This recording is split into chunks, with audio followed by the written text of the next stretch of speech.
Hello, hello, everyone. Welcome to You Can Talk. This is Ruth Finney, and I am here tonight with some very special guests. This is Brittany and Mike on the screen. Many of you all may already know her. Let me turn this down. Many of you all may already know her on YouTube as the Fruitful wife. I have been watching Brittany for, I want to say, at least about 9 months. I've only been on YouTube for a year now, and I think at least 9 months out of that year I've watched you. I tell you, ever since I clicked on your channel, I've been hooked. I've been hooked. Your personality, your just everything that you bring is just engaging. And so I love watching you. When I first met you, you were coming on at 5 o'clock in the morning too. Yes. And I thought, oh my Lord, I can't believe this girl's coming. Well, it was 5 o'clock my time. It was 6 o'clock your time, I guess. And I was like, I can't even imagine being on social media at this time of the hour. And now here I am doing the same thing. I said, how on earth? How on earth did you be on waking up, coming on, good morning, everybody. I mean, just full engagement. I was like, and I'm laying in my bed like, oh my God, one eye open. But your morning prayers, your encouragement, the word that you too, Mike, one eye open. One eye. Just one. Don't ask for That's two. one. Come on. Absolutely. So I'm going to welcome a few people who are coming in. Hello, Verns. How are you? Good to see you. Good to see you. Welcome in. Unbroken Sylvia Sunshine. Welcome. I'm so happy to see you. Eve, how are you? Beautiful Eve. Welcome. Welcome. Good. We have an exciting conversation for you all tonight, and a special guest who is also honoring us with her husband's presence. So I'm super excited to see him on the screen and getting to meet him and having a conversation with him as well. They are going to be talking to us tonight about finances. This couple has overcome some real challenges in their marriage when it comes to finances. And so since this month, I'm focusing on overcoming challenges for the month of February. And this is February, the month of love. I wanted to bring on some couples who have overcome some things and have done it successfully. And this is a couple who has done just that. And so that's why I wanted to bring this couple on tonight and just have them talk with us about what worked for them, what didn't work for them, and what they would recommend for any of us who are out here struggling, working to try to figure out how to overcome those financial difficulties that we don't always expect, that we don't always plan for, and sometimes that we never even imagine that would even happen to us. So that's kind of where we are. I see a few more people. How are you, Damar Gray? Welcome in. Good to see you. That's our church family. Oh, good to see you. Good to see you, church family. Paul, how are you? Kiki, how are you? Good to see you popping in for a little bit. I appreciate the time you're coming in. Dollface, how are you? Good to see you. That's church family. Welcome. Good. Believe it or not, we need it the most sometimes, right? We need it the most sometimes. Let me decide here. I think I'm going to try this. Well, not better go back out. That squeezes you all off. Okay. Look, you want us to get in close? No. Not quite slim enough. I may decide to. We're working on it. Yes. Lorraine, how are you, Lorraine? Good to see you. Welcome. All right, so we're going to go ahead and get started. As those of you come in, please, if you would, hit the like button. If you are not a part of this talk family, please hit that subscribe button. You will not be disappointed. But tonight, I'm going to go ahead and get started so we can talk. And as those of you come in, I'll stop every once in a while and, and greet you all, say hello.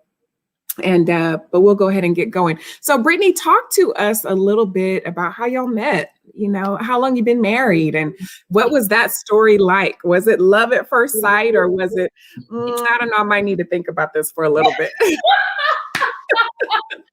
You know, it's so interesting because it seemed like it was, and it wasn't all at the same time, right? I guess so. Yeah. Yeah. Okay, so I think the very first time we ever met, I was like 19. Right. I was like 18, 19 years old, because Mike would come and substitute as the minister of music when when the actual minister of music would have to travel and go out of town. Oh, okay. So he was a visitor. Yes, yeah, he was Visitor. the stand-in. He was the stand-in. Okay. And then I believe I was 8 months pregnant. A year or two later. Yeah. A year or two later with my son, and he became the permanent minister of music at the church. Okay. Okay. Now, the minister of music that was there before him was like an uncle to me, and I just really loved him, and I was so upset that he was leaving. So I had a whole attitude when I came to church. Now I was pregnant too, so I was already moody. It was bad. It was bad, Sister Ruth. And he was just coming, and he was so kind and so nice and friendly to everybody. But he had like a good job, and he had these nice cars, and he would come to church and put the hard top convertible down. Not the convertible. And he roll up in his souped up Celica playing his gospel music, and I'll be like, "This is the house of the Lord. You over here showboating," and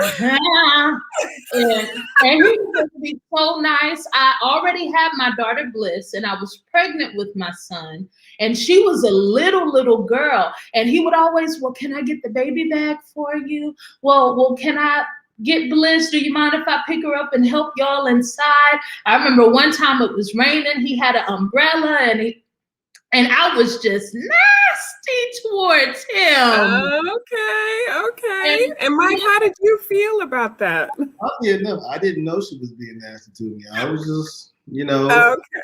I liked her. I was like, there was this one young girl at the church I liked, and I thought we were coming cool. We were, I was in pursuit, as they say. You know what I'm saying? But I had no clue she didn't like me until she told me. So I thought I was doing good, but Okay. Hey, you live and learn. So, but So what was it? I'm sorry. Honestly, So what was it? It was my mother. Your mother. And she came to me and she said, "Girl, you better stop being mean to that man. Don't you know that's gonna be your husband one day?" Oh, wow. I said, No, it ain't. And so after I had my son and all of the mood swings left, and I became a normal person mentally again, I started looking at Mike like, "Oh, Mike. Hello. Let me reintroduce myself. My name is Brittany." Oh my goodness. Let me reintroduce, scrap pregnant Brittany. I'm sorry, I was going through a lot of changes. Yes. Introduce myself, and it's been on and popping since then. And it'll be 10 years in April. 10 years. We've been married. It'll be 11 years that we've been dating. I think 12. Well, yeah, almost 12. 12 years, yes. It'll be 13 years in October. Wow, 13 years. So what was that first year kind of like, if you can think back? What was it like? The first year of marriage was crazy. Crazy. It was crazy. So first off, like she said, she had 2 kids. So I became a dad day one. Immediately. I thought I was prepared for it. Lord, I was not prepared. I was not prepared. And I mean, it was a struggle. Like, I think it's funny when you date someone, they're different people than when you actually marry them and you're living together. Absolutely. All those things that were lovely while you were dating, like, oh gosh, okay. Okay. Again today. Okay. So no, it was a struggle because we really had to learn each other, who we were. Yes. Yes. And you can't run from it because you're there, you're in it now. So it was a struggle. It was a real struggle the first year. Not saying everything was horrible. We had really good times, but it was trying to learn each other. That first year was. Yeah, I think that's always sometimes the biggest shock of marriage, when you go in it with all these expectations that, you know, she's going to be this and he's going to be that. I'm never going to have to deal with this. I'm never going to have to deal with that. And then you jump over the threshold and you walk through those doors and you wake up the next morning and you're like, who is this? You know, who is this? Come on. What are you doing? You know, so many things come at you so fast, and you're excited on top of all of it, and then you soon just kind of get slapped in the face with one thing after another, and you're trying to realize, okay, what's going on here? Come on. What's going on here? For real. Ooh. What were some of the misconceptions y'all both had about marriage? You want to go ahead, or can I start? No, go ahead. I'll bring up the rear. So I had this notion that when we got married, that we were going to be this, you know, this power couple that was going to have an empire. You know, I'm going to have be a VP over here, and she's going to be this businesswoman and doing this. No. It was nothing like I imagined at all. So I think it was like the first month or so after we got married, Brittany's like, you know what? I want to stay home with the kids. Oh! What? You want to do what now? I don't want to work. I want to stay home with the kids. And that just, I couldn't comprehend that. I'm like, wait a minute, we're supposed to be a 2-household income, and I had plans for us to do this, and we're supposed to do this. That doesn't work with my plan. So, have you ever heard like the scratching of a record and the music stopping suddenly? That's absolutely. What it was like. Yeah. Wow. Now, was this the first time you were hearing this, Mike? So y'all had not talked about her staying home before at all until, wow. Right. No. That was huge, Brittany. That was huge.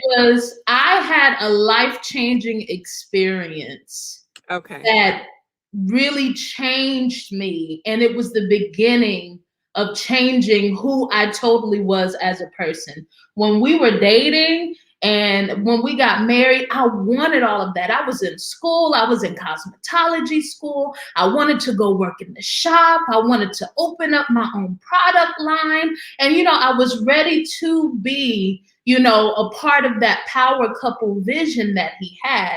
And then I got invited to a homeschool conference. Wow. You know, somebody just randomly invited me to a homeschool conference and said, hey, you want to come? And it was a Christian homeschool conference, and it changed my life. Wow. And I just had this intense desire. I mean, this woman said something that really stuck out to me.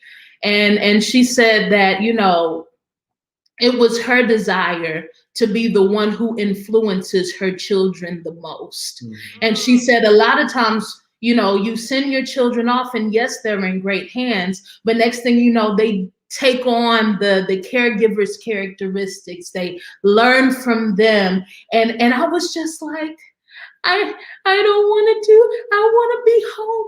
I want to have something that I never have. And Mike was like, where?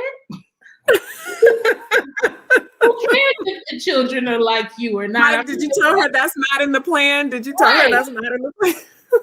He was like, excuse me? No, ma'am. And I was like, please, it's just something within me that really just wants to, stay home. And he was and like, Brittany, did you ever think that you never had that thought before? Never. I never wanted to stay home with my children. I was so excited to send them away. I was so excited to be able not to see them for 8 to 10 hours a day. I was like, this is going to be awesome.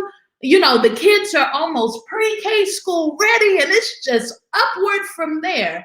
Yes. I went to that conference and I came home like, I just want to be a woman of God serving in her home and nothing more. Please let me pursue my dream. So, Mike, how did you process this? How did you take this in? It was difficult because, you know, like she said, she's like, well, God is telling me that we need to homeschool our kids and I need to be at home with them. And I thought about it, like, wait, so if God is telling you this, I mean, apparently, you know, you're the more spiritual than I am. So apparently, you know, it must be the right thing to do. So we'll go with it and see what happens. He said, I'll give you a year. Really? And we could try it for a year. Really? And I think just this year, the youngest two, the oldest is still homeschooled, but the youngest two just started public school for the first time ever this January. Yeah. Wow. That was a long year. Oh. Very long year. Yes, absolutely. So how did you all begin talking about how you were going to be able to finance this? Obviously, had y'all, you know, thought about, I'm sure Mike, at least I know you had a budget, a plan in your mind, and now that immediately changed. Right. So what were your thoughts about how you were going to all of a sudden do a 180 on your plan? It was really it was kind of chaotic at first because we really didn't have, at that time, we really didn't have a budget. And I was like, how are we even going to afford this? Because, you know, as you say, like, you know, taking care of everything, expenses, books, to, you know, supplies, all that stuff, we hadn't even thought about. So we were like, let's see if we can find every free route available. Yep. And that's what we tried. But as you know, you pay for what you get, basically. So we looked for stuff. We tried free stuff. It wasn't the greatest, and we spent money on programs that we really didn't have to spend because we had not budgeted for them. So we really tried every way possible. Yes. And it kind of hurt us for a while. Yes, it did. Because like I said, we didn't have the budget for it, but we were sticking with the goal. Like, okay, well, God says that we're going to homeschool. We're going to homeschool. We'll figure out something. Right. So, and back then, I was I still am a great person of faith, but God has added a lot of maturity and wisdom to that great faith. But I was just so like, God will do it, whatever, however, God is able. It doesn't matter. Spend the electric bill money. Oh my goodness. Yes, I am not joking. God has had to be like, man, sold out. You were sold out. I was like, God, if He parted the Red Sea, He'll do it for me. You know, I was like, God, and Mike was like, okay. Wow. So where did the financial hardship sort of begin for you all? It actually began, well, I mean, even in year one, because we had different mindsets, basically. Yeah. I had my set of goals, she had hers. Yep. And if it meant money was spent on one side without us talking, money was spent. So we really had a hard time with that. Yes. I mean, I'm sorry, go ahead. No, go ahead, Ruth. So what was your plan of action? It's just whatever need came up, y'all just went ahead and addressed it and didn't worry about or try to figure out how we're going to handle other smaller needs. Were you sort of like putting out fires? We were very much the put out fire type of family. Yeah. We really didn't have a plan at all. We just kind of were trying to make it month to month without looking at long-term goals. So, yes. Yeah. For the first couple of years, that's how it was. And I think it was kind of like, because I was at home, you know, I would say, oh, well, I need this. And you're going to give it to me. And if you don't give it to me, I'm just going to get the card and go get it myself anyway. And which led to a lot of distrust in finances in our marriage. And then Mike began trying to withhold the income. And that created division as well. Because there wasn't a plan. I wanted to do my own thing. I was in rebellion and he was going to do his own thing. And it was just a lot of tension. Yes. It was a lot of tension. I believe that. Yes. So you dealt with the tension, you dealt with the mental struggle, y'all were battling, butting heads with each other, the whole nine. Yes. So when did y'all decide we've got to do something different? We got to turn this thing around. So I mean, it came to. Was there a moment? Yes. There was a program, I think a lot of people heard of Dave Ramsey's Financial Peace course. Yes. I don't know how we stumbled across it. I think you did. I found it somehow. I think I was listening to a show. I stumbled across his radio show and started listening to it. And I was hearing about families, coming out of debt and, changing their life. Yes. And I was like, man, I didn't realize how in bad shape we were until I started listening to the show. And I said, Brittany, we got to take this class. We have to take this class because there's nowhere to go, but we're really at the bottom. We got to get this in shape. Tell her my initial response. Oh, she was not going for it at all. You can take the class. Go ahead, take it, Mike. Go ahead. I'm not doing it. This was me. Now, Brittany, what was your hesitation about taking a class that would help you all get your finances? And even from a Christian perspective, Financial Peace University, for those of you all who don't know, is actually from finances from a Christian perspective. Yeah, a biblical perspective. Is amazing. We actually, was that last year? Yes. We had the opportunity to meet him and get pictures with him. Yes. But then there was so much distrust between us. Okay.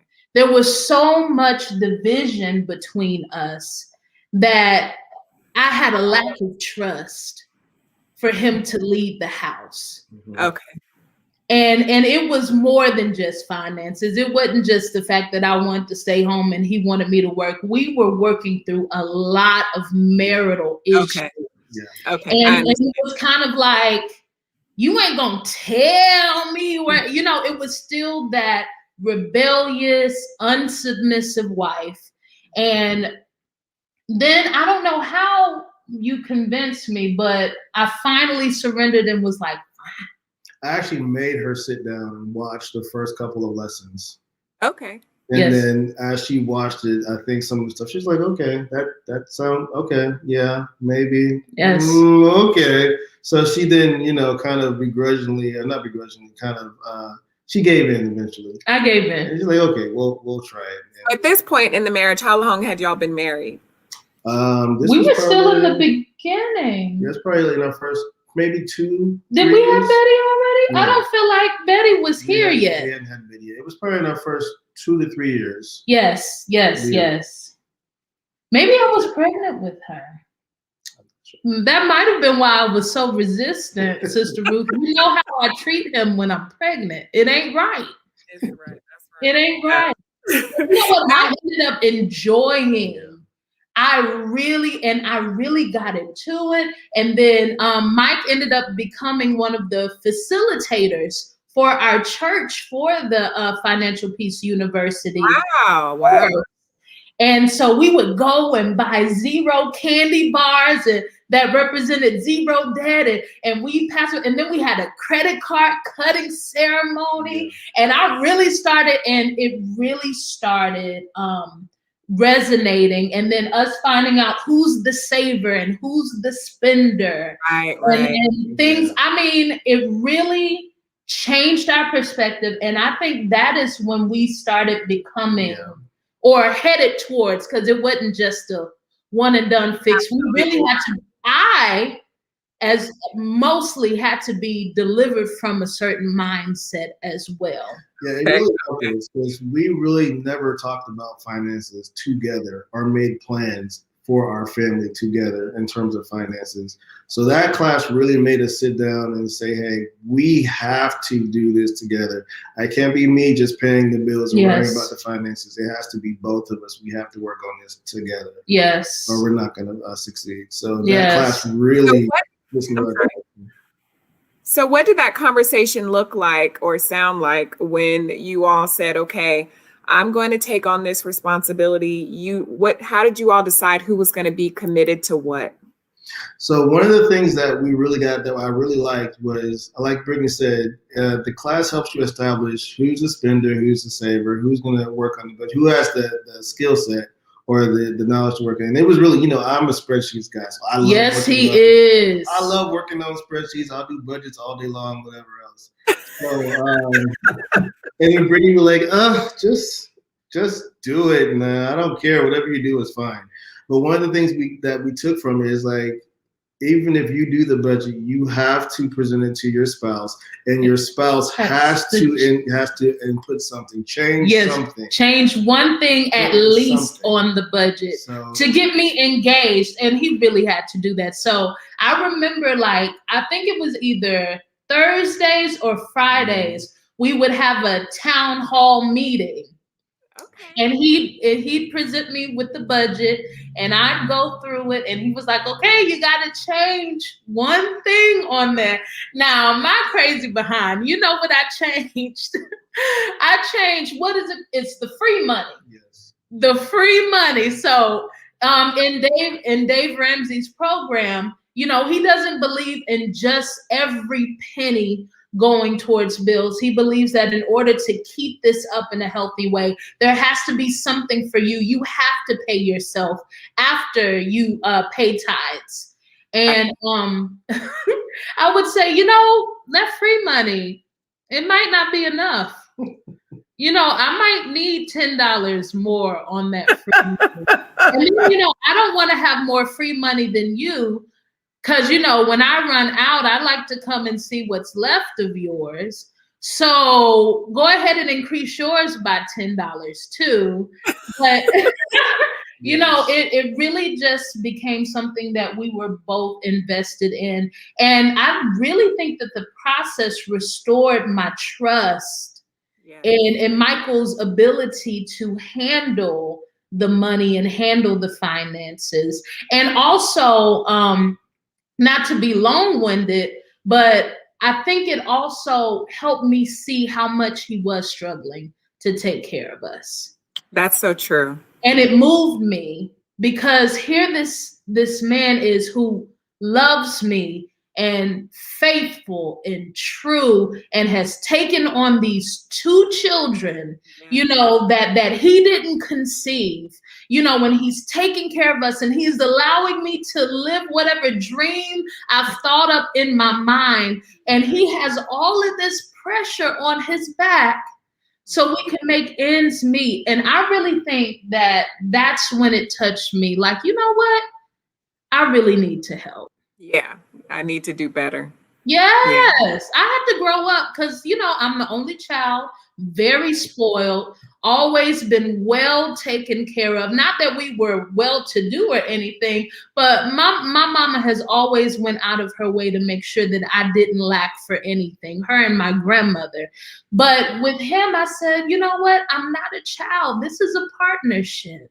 Yeah. And if I'm able to contribute more, I want to. Did you express that to him when you felt that you got to that space where you were having that realization in your mind? Did you express that to him? Or were you slightly prideful in the sense of, I'm just going to go ahead and make the changes? What do you think? I think it was kind of the latter because Brittany has a way of stepping in when she sees there's a gap. It's not really at times. It's something that has progressed during our marriage, and it's gotten a lot better at this moment. But she feels the pressure, like, okay, Mike is struggling. I'm gonna go ahead and do what I gotta do to save this family. Because Mike, and she'll just go off and do it, So it's happened a couple of times. But I mean, I think where we That's are true. now is we have those conversations now. Yes. So we talk about things a lot more. You know, when I'm falling somewhere, I let her know when she's in it. And now Yes. it's more of a conversation versus Brittany can go out and save the Moore family. So, yes. Come on, somebody. So, yeah, it's been a gradual progression where first, you know, it was she just goes out and does it, but now we've kind of matured, and I think we talk about things a lot more. So, it's also conditioning and patterns as well, because, you know, I come from a long line of matriarchs that even if they had men, they still made it happen. They were bossy. They were, you know what I'm saying? And so it was an ego trip. Like, oh, well, let me do what I gotta do. Right. But then, you know, God really started having to purify and strip my heart. Yes. Because you can't really honor your husband when you have that type of ego and pride and selfishness in your heart. And, you know, just forgetting what God has blessed you with. You know, regardless of what Mike and I have experienced and the obstacles we faced, he is still a blessing to my life. Absolutely. Mike, being the man of the house and, you know, the head of the house, how difficult was it for you to be able to go to Brittany and let her know that you were struggling? Oh, man. What did you feel a sense of pride in having to come to her and even let her know that I need some help with this? Definitely. I mean, I struggled with that for a long time. As Brittany said, when I was single, I didn't have a care on the road, so I could take care of her. You know what I'm saying? He was balling out of control. I didn't have to worry about 2 kids and a wife, so I just figured out if I was struggling one week, I just ate ramen noodles that week and picked it up on the next paycheck. But you can't do that with the family. And then I did feel a lot of pressure because there are lots of times when I didn't want to say no to the stuff that my wife wanted to do because I didn't want to upset my wife. I didn't want to cause tension in our house. So I went along with a lot of stuff. Yes. And a lot of stuff were not good decisions where I should have said no as the man of the house. And I didn't. So we suffered a lot of time just because I chose not to speak up. Come on. So there was a lot that I had to learn to become the leader of the household. Like there are times when I need to say no to my wife because it's not good for us as a whole. There are times when my wife is right and I need to follow her lead. So there was a lot of maturing I had to do as far as that. So, but yeah, it was a struggle for a while for me to take that leadership, that lead of the household, that role and take it responsibly and consistently. So consistently. Yes. And Brittany, how did you take those no's? Oh my goodness. Okay, do you want to hear how I take the no's now, or do you want to hear how I took them? Both. Give the before and the after. Woo! Oh. Well, you can't give. Hold on. My neck ain't loose enough. You been a long time since I had to. It's been hold on. I gotta get back in there. You know, the neck don't do. You know, if you don't use it like you used to. Oh, so you ain't gonna give me the money. Well, don't leave your card laying around. I'm not using it anyway. Well, it's just you went well, it ain't nothing to ask somebody else. It'd be the Mike, by the way. There might be less money in the account because I already said Oh my goodness. Brittany. Do you understand why now I cry and snot and pray the way that I do now? Do you see this mass deliverance? It's all clear. It's all clear. It was clearly a Jezebel, Ahab type of spirit going on, and it had to be stripped and peeled and purified. And actually, God had to take me through a lot of humbling. Have you ever just been so humbled that you couldn't lift your head up if you wanted to? Absolutely. That thing weighed about 2,000 pounds. Because the Lord was like, if you won't humble yourself, I can surely help you do it. Yes. But now when when he has to tell me no. Actually, I've grown to find it attractive, actually. Yeah. And I feel, well, you know what, we were just talking about this in the car. Was that yesterday we went and got Wingstop? Yes. Okay, so we went and got Wingstop, and we were talking about some of the questions. And we were talking about, aren't I more submissive now than I was? And he was like, you know what? Now I wish you'd give more input, because because everything is like, you know what, Mike? Whatever you say, I agree with. Whatever you decide, we'll go with. How do you? And if I'm just really passionate about something, of course I'm gonna I'm gonna say what I want to say. But you know, I'm like, but even if you don't agree, the final decision is yours. So that is the transition now. So Mike, when did you get to the point where you felt like you could trust her? Man, there's always been a level of trust I've had with her. I mean, it wasn't like I really could not trust her. But when it comes to finances, it was when we started doing things together. And then and at the times when she saw me struggling, like I said, she would just jump in and fix the problem. And that's when I really knew, oh, she's down. She's here. She's here for good. Yes. So she's not running anywhere. She's here for the good. She's here for the bad. She's gonna help us out. And that really kind of made me see her in a different way. Like, okay, she is here for me. She is loyal. That really increased the trust. And then like I said, now it's not even like a question. I go to her first for everything. I mean, like I said, we actually have a partnership now, which I really enjoy. Babe. I feel the first to be like, I don't know everything. I do not. I can't answer every question we have in the household. So I appreciate that she will give me her opinion and she will kind of give me some direction. But she's like she says, it's your decision, Mike. But she will guide me, and I will accept that guidance now, which is something I didn't do in the past. Now you all, yeah, you know what I'm saying? I'll make rules, but no, I know that, my wife has her talents too. So there's no reason, that. Now you all were a single income family, and then the point came where, Mike, you lost your job. Oh gosh, yes. So take us through that situation. It's funny that this is not just a one-time occurrence. This has happened a couple of times.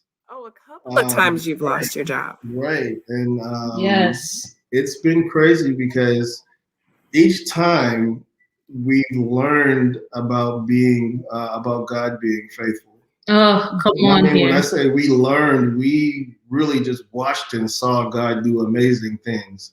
Yeah. The first time we panicked so hard. Oh, yes. We panicked, like we're gonna lose our house, we're gonna lose our car, we're gonna have to live with my mother-in-law, and this is what are we gonna do? And the whole thing was just panic. Yes. Until I found a job, and then we kind of started to pick our lives up, and then we really didn't learn any lessons from that. So it's like, we made it. That was all we made it. We made it. So, and then the next time I lost my job, we were like, you know what?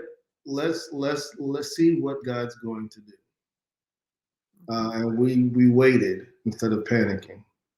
So, and I can't remember exactly the situation, but it seems like every time we've waited on God, He has done something tremendous in turn. Yes. And we learn from that faithfulness. We learn from that trust. And it's like each time we've built on that faithfulness, even like this last time, like I've been laid off.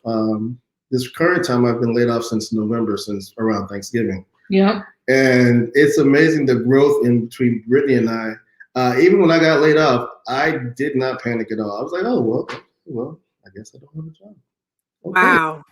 Yes. Wow. And we both said, well, we've been here before, so we know that God's not going to forsake us. God's not going to leave us. And amazingly enough, it's been 3 months now, and we have not missed a single bill. We have not.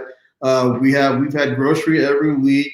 We haven't missed a single beat, and I hadn't gotten a single dollar from anyone. Okay, so you all said something earlier that I want to touch on, because I know a lot of couples struggle with this, and you all said that you tithe. Yes. Yes. Usually. When people are going through financial struggles, right? First of all, there's a lot of believers even and non-believers who have a hard time with that issue of tithing. Yes. And especially when they get to a place of financial struggle, that's usually the first thing that goes out the window. Yes. That's true. Yes. How did you all handle that conversation? Was that even an issue for you all that maybe we need to, stop tithing? Or were you just marching on in faith? We're going to go ahead and do it no matter what. And we're just going to trust God. It's funny. I still go through it. You still go through it. I still go through it. Like, oh, we don't have a job. I can't tithe. Yeah. But this is where Brittany's strength comes in. Because Brittany will keep me in check. Like, Lord, you can have it all. You can have, I don't care if we got 2 cents in the bank account, yes. Lord, it's yours. Yes, she was like, it's we yours. got $2, we giving 20 cents. We gonna give it. I don't care. You gonna go to church and you gonna put that tithe in church. And it convicts me every time because I know what God has done for us. Yeah. But you still have the doubt in your mind. Are you gonna come through for us again? Right. I do. I still go through it, but then like I said, I remember it and I'm like, you know what, God, you've brought us through worse.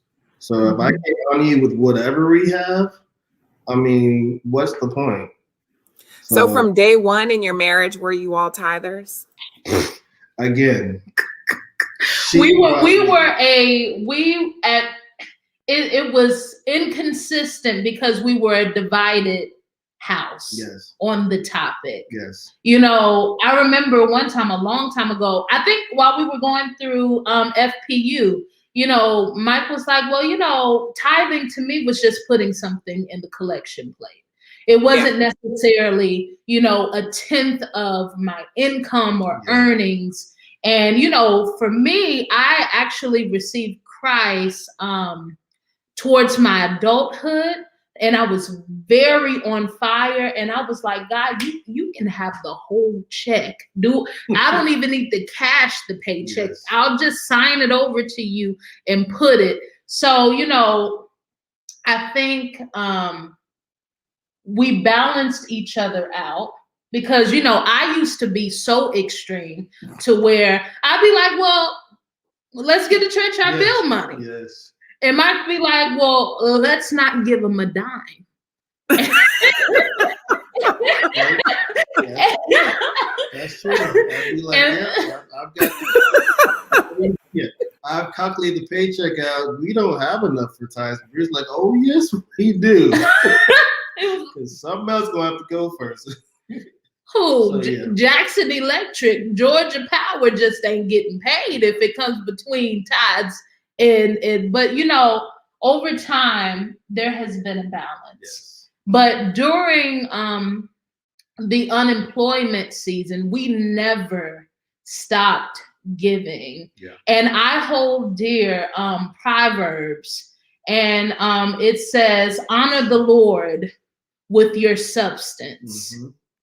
It says, honor the Lord. It's a double scripture, but it says, and with your increase and with every substance that you get. I'm paraphrasing.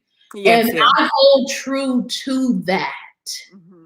And I believe that it has been being faithful with our finances, that God has been able to absolutely blow our minds in the midst. Because Mike was laid off, they eliminated his position because of COVID-19. Wow. And us being in a new home and all of these things, and we just decided to stand together. God, we trust you. Yeah. God, you never fail. You said you would never leave us nor forsake us, and we're standing on that. Yes. And he's blown our mind. Within the last 3 weeks, we've received almost $11,000 of money that between gifts, we didn't work people just blessing us. We had some people we don't even know who they were, begin to leave money, cash in envelopes, Visa gift cards on our steps. just people who love us leaving groceries on our doorstep. Wow. Like they've been in our pantry and know exactly what we eat. It wasn't Vienna sausages and potted meat. It was beautiful. You know what I'm saying? Like God has sustained us. Yes. And blown our minds. And I have no doubt, and I know people may disagree, but I can't talk about nobody else's experience but ours. I believe it was directly correlated to our faithfulness in tithing. In fact, it was Mike's idea 3 years ago that we would increase a percentage in our tithes every year and give more and more. And I said, what? The Lord is here. And so we do that too. So what sort of financial practices do you all have in your life right now that sort of help you all stay balanced and help kind of prepare a little bit better now for when that time does come where he may lose his job? Are you all better budgeters now? Yeah. Savers. Yes. So we had to learn living for today is fun, but there's always tomorrow. And we had to learn, like I said, this has not been our first time where I've been laid off. So we're like, look, we know this may happen again. And there's no sense in waiting until that happens to be prepared. Come on. It's good to have a plan for your life. We know God has a plan for all of us, but he is also wise for us to plan for the future as well. So, so we made a point, like, look, we are saving. As we said in the Financial Peace University, it teaches you need to have at least $1,000 emergency fund to start off with. And then from there, get rid of your debt and start to build a 3 to 6 months, build your emergency fund from there. So we've gone back to the basics, what we learned years ago, which we never did. FPU is amazing. So So you have your 3 to 6 months. Y'all focus on keeping the 3 to 6 months savings in your savings account. 3 to 6 months salary in your savings account. Okay. Yeah. So the thing we learned, we said, now we're building back up because we were at that point where we were living for today. So we're building on our emergency fund, and we're declaring war on our debt. Declaring war.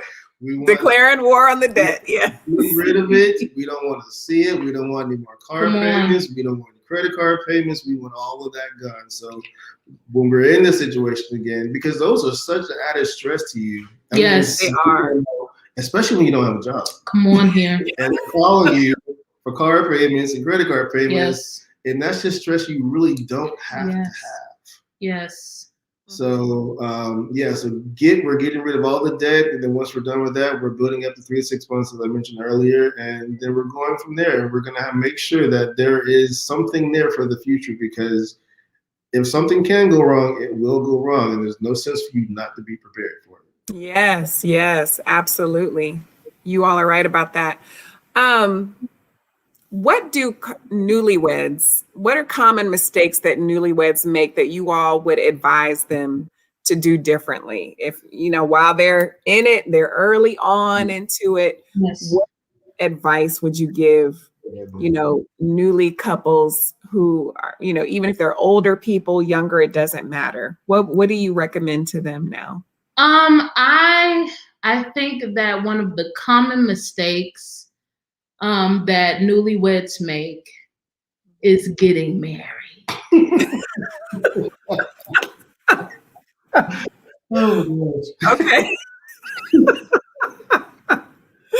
Okay. Okay. Mike, do you have anything to add to that? You want to expound on that? So I believe one of the things that newlyweds, that you should always do is find out what your spouse sees in their future. What are their goals? Amen. How do they see their lives? This is one of the things that, and it's not just, the broad goal, but I mean, get down to the nitty gritty. Where do you want your kids to go to school? Do you want your kids to be home with you? Yes. Do you want to work? Where do you want to live? Where do you want to go to church? I mean, you've got to really interrogate the person. And I mean that you're not going to find out everything, but you should at least have some knowledge of how they think and what their goals are and what they like, what they don't like, you know. And I think a lot of people, they just, oh, we're in love and I want to be with them and I just want to have fun, you know. Yes, love will see you through. Right, but they have to live together every single day. So yes, you need to find out who you're getting involved with and who you're going to spend the rest of your life with. Woo! Woo! Absolutely. I want to open up. If we have any questions from the chat, please feel free to type in any questions that you all have for Mike and Brittany. While I have them here, I try to, be here for an hour, and I could talk to them for 2 hours. I promise you easily. But I like to try to honor my time, and I want to give you all. I love that about you. Yes, if you have any questions that you all have for her, they brought up a lot of great little things that I could touch on, but I want you all to have the opportunity to ask any questions that you all have. Yes, and answer, let's see, I'm going to pop this up here. Please answer any questions in the chat.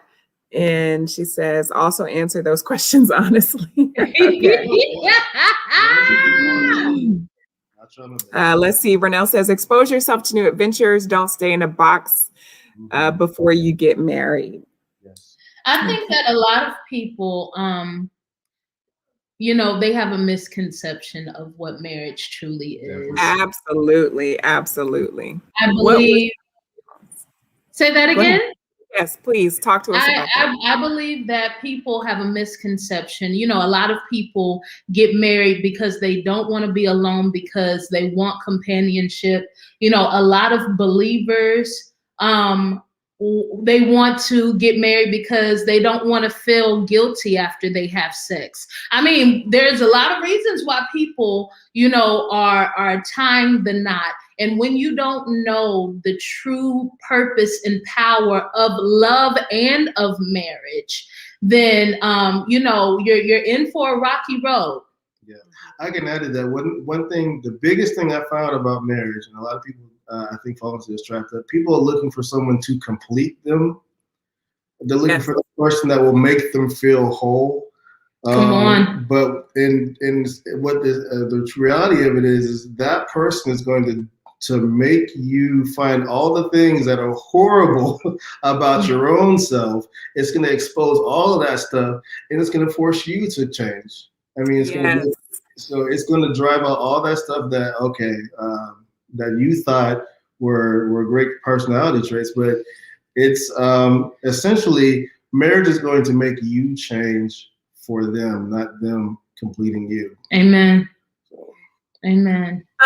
Real quick, I'm going to touch on this point also. This gentleman says, my wife and I never talked about finances because we both made good money, and that was so wrong, and we still had problems. Yes.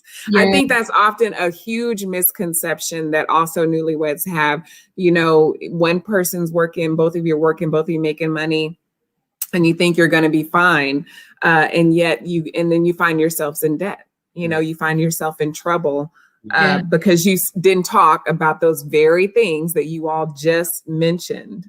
Yes, the household money doesn't have a common assignment. Mm-hmm. And, a lot of marriages, they don't know their marriage's assignment. Yes, I love that. That's so true. Every marriage does have an assignment, a purpose outside of who we are as individuals. Exactly. And I think people never even think about their marriage having its own purpose as an entity in and of itself outside of who you are as individuals. And so you never even think about it, and I think that's really a great point to make. Here's someone who says, what would you say about the intimacy of a marriage from a biblical standpoint, and does that affect the marriage with the lack of intimacy? Are you talking about finances? Did it affect the intimacy of the marriage? Or are you just talking about intimacy, period? I mean, even from a financial standpoint, Yeah. yes, finances can definitely affect intimacy. I think there's one stat that says that, most divorces end because of finances. Or most marriages end because of finances. I don't know. I've always wanted intimacy, whether I was mad or not. I'm just look. We ain't even got to have a conversation after. Yes. I'm with you. I mean, if you need to turn over and not, but can we just handle, please? Can we just? It didn't. Yeah, I think any amount. Did it? I mean, not sure. You say sometimes me with the ego, like, okay, so yes, that's true. I'm not dealing with it tonight. I'm going to the couch. Oh, there's been some couch sessions and not. Oh, for sure. No, actually, we went to therapy too. Yes, talk to us about that. Talk to us about therapy. What made y'all even decide to go to therapy? I think I initially went because I was having a lot of anxiety. And I had a lot of medical doctors just wanting to prescribe me pills. And I really felt like that if I could just work out these emotions, these conditions, these patterns, maybe I would. And not that I'm against medic. I feel like, there is a purpose and a season for everything. But I just felt like I needed to talk to somebody. Yeah. And I think once I started dealing with anxiety, Jerry, who was our therapist then, she was like, well, the things that you describe about your marriage, y'all's communication is off. Yeah, that was it. And she started giving me tips on how to communicate properly. And I was like, oh, this is good. Mike, will you go with me? And I don't think you struggled. Did you struggle with it? I don't remember you having an issue. I initially did not want to go with you. Yeah, he wanted his own separate appointment. Oh, okay. Okay. Well, you had some of your own things you need to get off your chest. But you didn't need her to hear. Like, I need to be able to talk about you freely. Right. Exactly. Because I still have to go home with you. Right. But I think it ended up being one of the best things we ever did because we really did not know how to communicate and how to disagree with each other without it becoming heated. Yes. So, removing accusatory statements. Yes. You did it. You did and that. Instead of saying, I felt hurt when this didn't happen.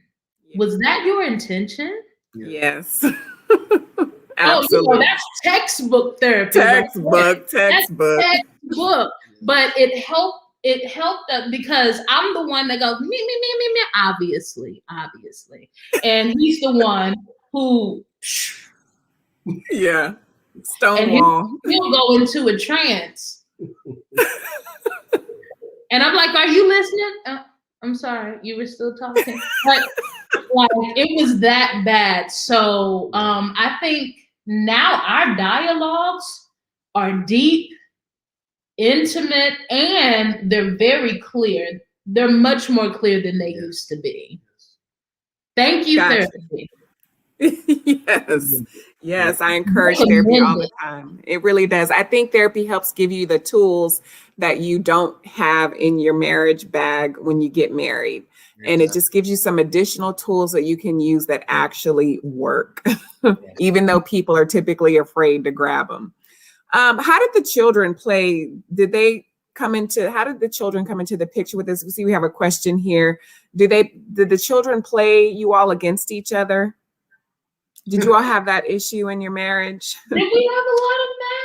No. Interestingly enough, they didn't play us. Oh, okay. Yeah. Go ahead. But they did use other family. Okay. To influence I know one of them around there. But yeah, so, and actually I can kind of talk about this. Like initially getting married, I was very apprehensive about my daughter because she had such a close relationship with her grandfather. And so it was me coming in as a dad. I didn't want to do half the stuff that I should have as a father because it was already being done by somebody else. And the kids knew it.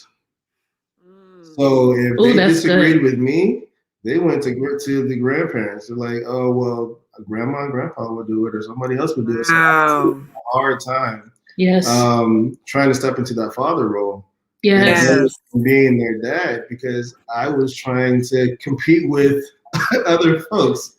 So it was really stressful for a while until all of us, whole family, learned our place. We had to have a come to Jesus moment. Yes. How did that conversation go?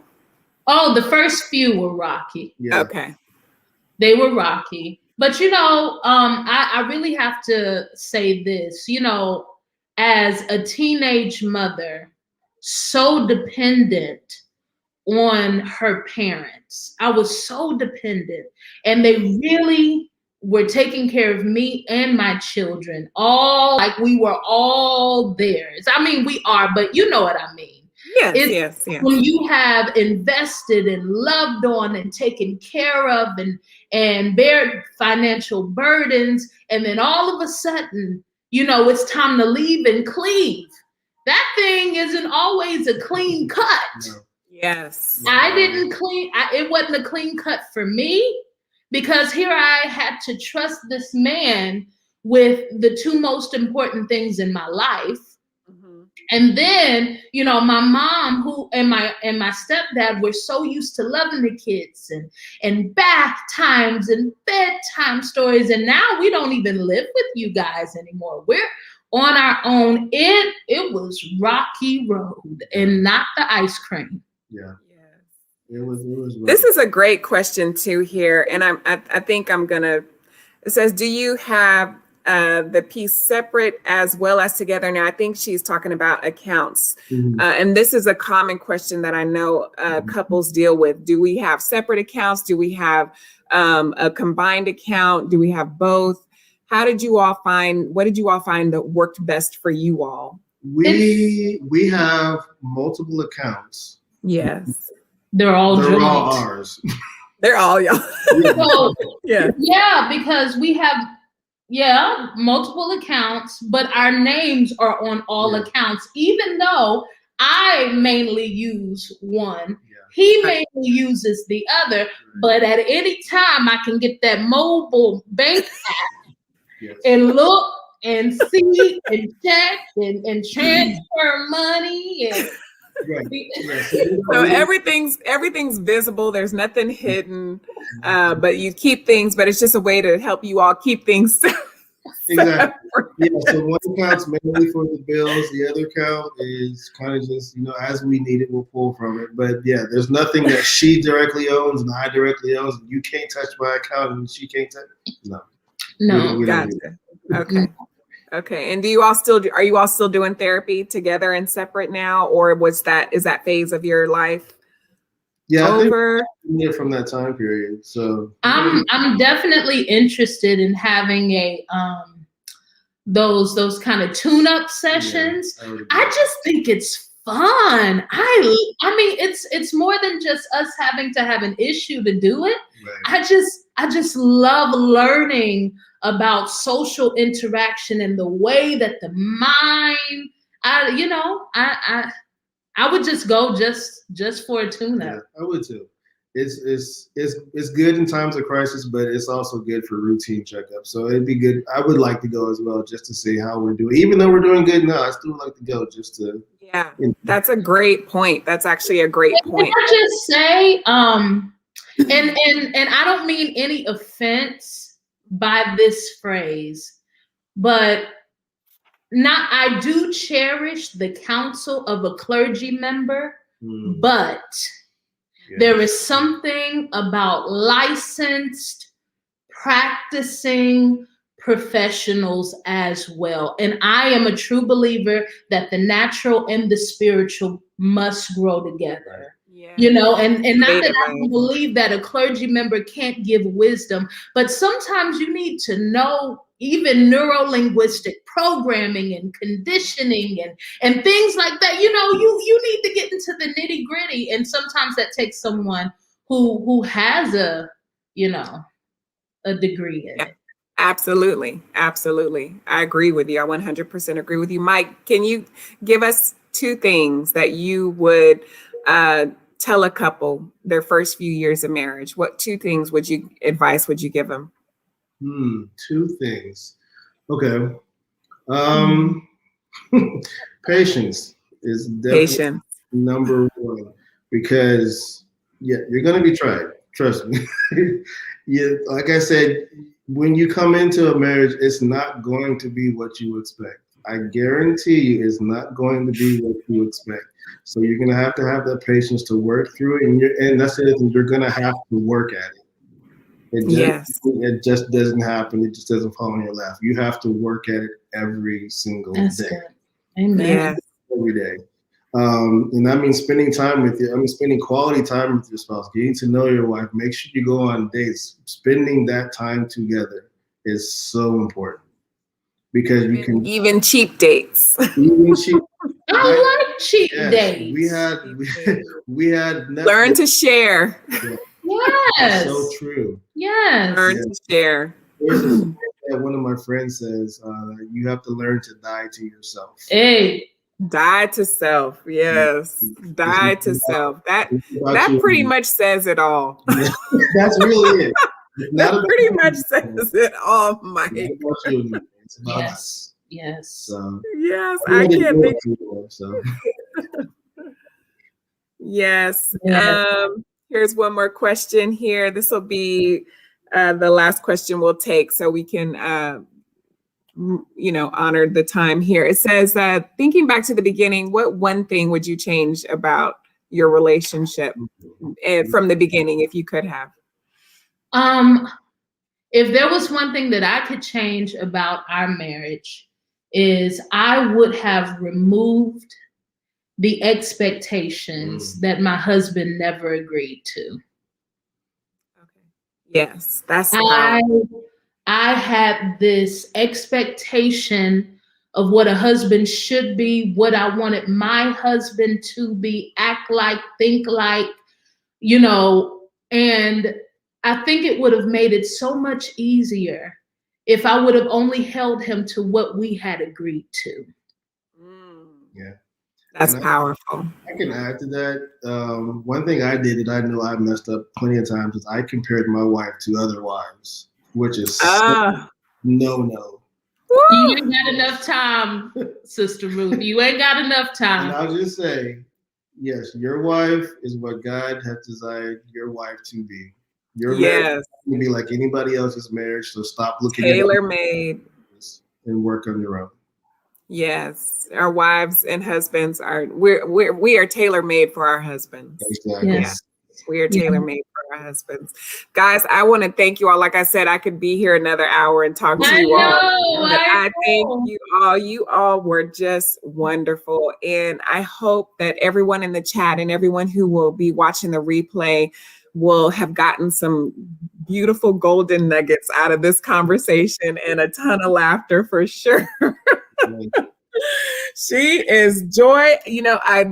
Just was this morning or the morning before last, someone described Brittany as glittery. I said, I loved it.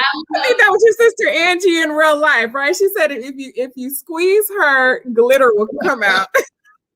I said I cannot think of a better description for Brittany. Yes, glitter and confetti. That's good. Just squeeze it a little bit. My best behavior, Sister Ruth. I tried my best. I was like, I'm gonna get on You Can Talk, and I was like, let me, because y'all know. That's hilarious. You all did phenomenal, Mike. I cannot thank you enough for your willingness to come on here. I'm telling you, you are speaking for men You are speaking for men of color, and I appreciate you so much. I do not take for granted that you, came on this platform and shared your story and with such honesty. And I truly, you are a wonderful husband, a wonderful man. Y'all, beautiful couple, beautiful family.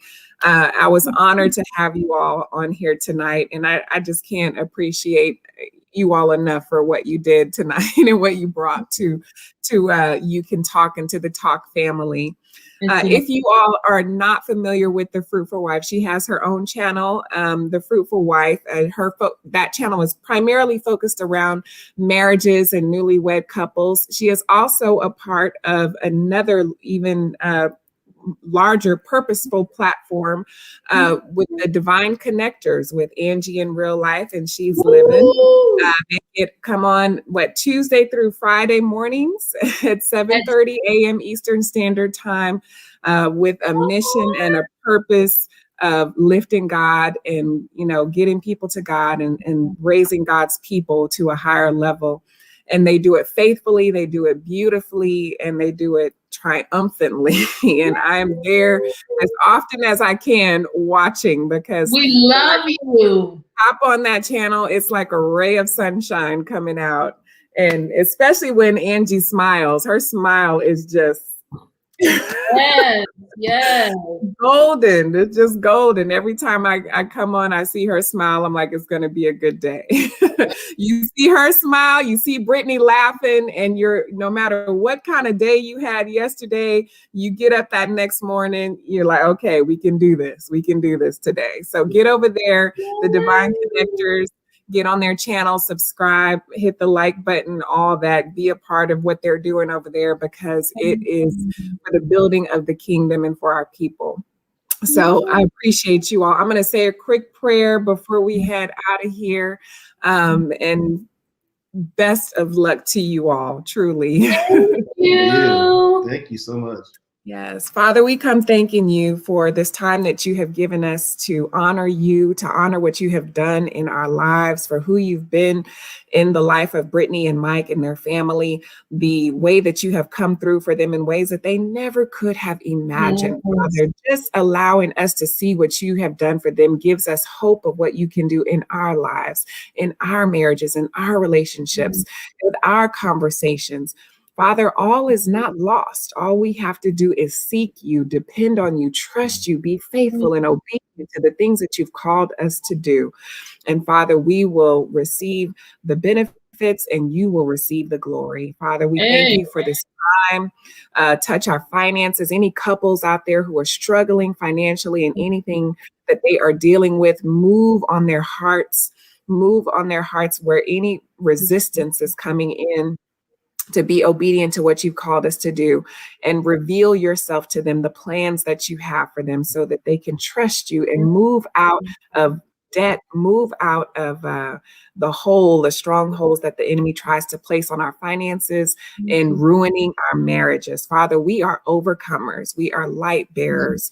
We are all that you've called us to be. So help us walk in faith and stand strong to the things that you've called us to do. Father, bless this couple, bless their marriage, continue to help them work through their finances and get financial freedom and peace and all that they are attempting to do, and just take them above and beyond so that they can be a blessing to your kingdom and a blessing to all those in their circle. We love you. We thank you.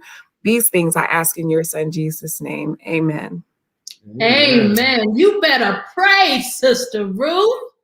Right. Thank you all, everyone. I appreciate you all being here tonight, giving us your time. I will be back on here Monday with the ABCs of communicating. We are on the letter R, I believe. No, we did R, the rebel. Rebels. S. We're on the letter S on Monday. But anyway, I appreciate you all. Thank you all for being here. Brittany, you all take care. Mike, take care. Blessings to you all. I wish nothing but the best for you. Thank you. Okay, bye, everyone. Bye, y'all.